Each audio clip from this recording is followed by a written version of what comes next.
Hey friends, it's MJ Gordon. Today I want to talk about the purpose of life. Dun dun dun. This is a huge topic, and I'm not here to necessarily tell you what the purpose of life is, but we do hear often these simple things like the purpose of life is to find meaning or to create oneself. And it sounds so easy and simple, but what the heck is meaning anyways? And who the heck are we? If we don't start with those 2 points, it's difficult to find ourselves in a straight line or with clarity. We kind of go around in circles. The journey becomes confusing. There's a ton of imbalance that goes on, and it can be quite overwhelming. So if we don't know what creates meaning for us, or we're not self-aware enough to know who we are and what is meaningful to us, then it leaves us feeling maybe lost, jaded, confused, feeling the exact opposite of what we're trying to do, which is meaningless and like we don't know who we are. And so I hope at the end of this video, you can maybe find a little foothold in how to discover some of those things for yourself so that you can figure out what meaning you want to find and how you want to create yourself and what the purpose of your life is. So the outline or the process that I'm about to share with you today is a simplified format of what we go through in the Everyday Vacation course.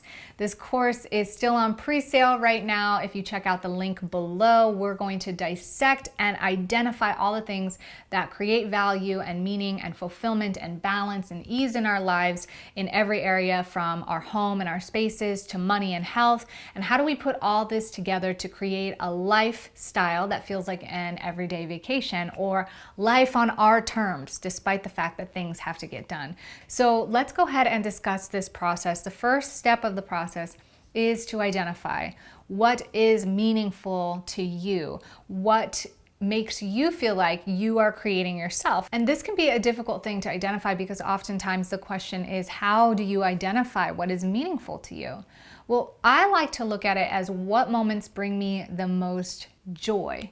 Not because of some exterior motivation or exterior benefit, or what's the word, reward, but what makes you truly feel like, I like this. I really like this. So for me, there are things like dancing, observing my kids really enjoying, or petting my dog.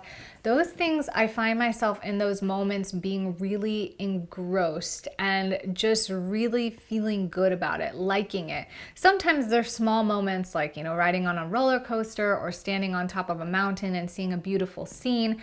And you can start to identify what these moments are by deconstructing the elements of each of those moments that you like about them. So if I'm liking what it feels like to stand on top of a mountain and observe the view, maybe it's the silence, maybe it's nature, the fresh air, the scenery, etc. And you don't have to necessarily wait until you hike to the top of the Himalayas, but you can get these elements in smaller bits and pieces of your day. So the next step is going to be to simplify or remove the things that don't cultivate or capture the things that make you feel fulfilled. They don't capture who or how you want to be, the person you want to become, or the person you are in your life.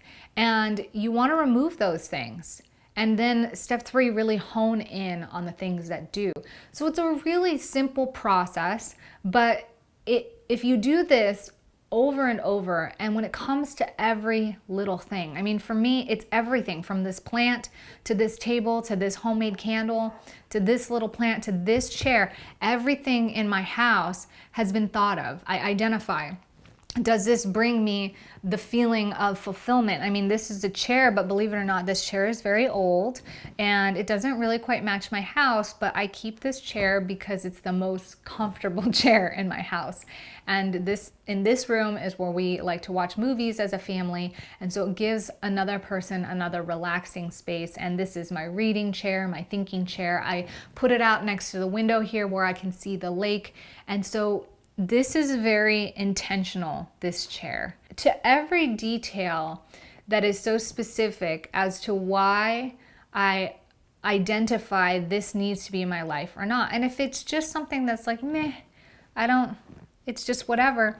Those things are what are occupying my life and keeping me from being able to really indulge in these things that I really love. And when you start to identify and align yourself, you're refining, right? So you're drawing your boundaries like more tightly.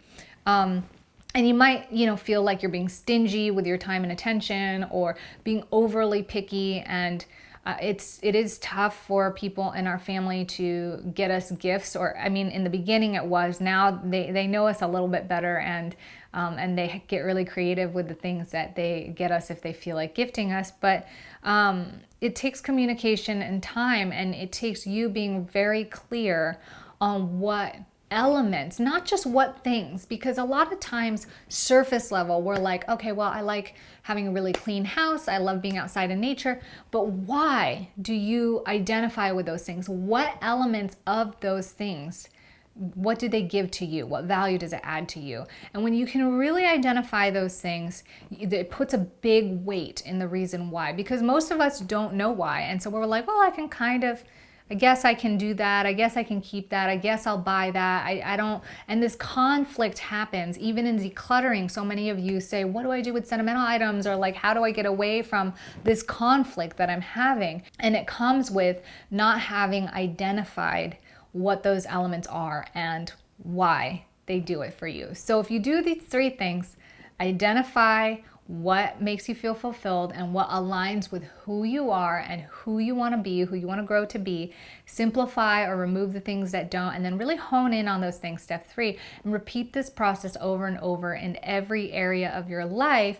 Eventually, you will find that it is in the journey that you are finding meaning and creating purpose for yourself and creating who you are. And all of a sudden, it doesn't become this idea of a destination or where I have to be, or eventually it is as it is right now. And it's this really beautiful thing. And all of a sudden, your life becomes purposeful, that you're no longer seeking the purpose of life. So that's it for today. This dog's life is very purposeful. He is sleeping and relaxing on purpose. Such a sleepy dog. Yes, I love you. And I want to thank you guys for being here. I love you guys too, and I hope you found a lot of meaning and purpose in this video. Let me know by hitting thumbs up, and I will see you guys in the next episode. Ciao for now.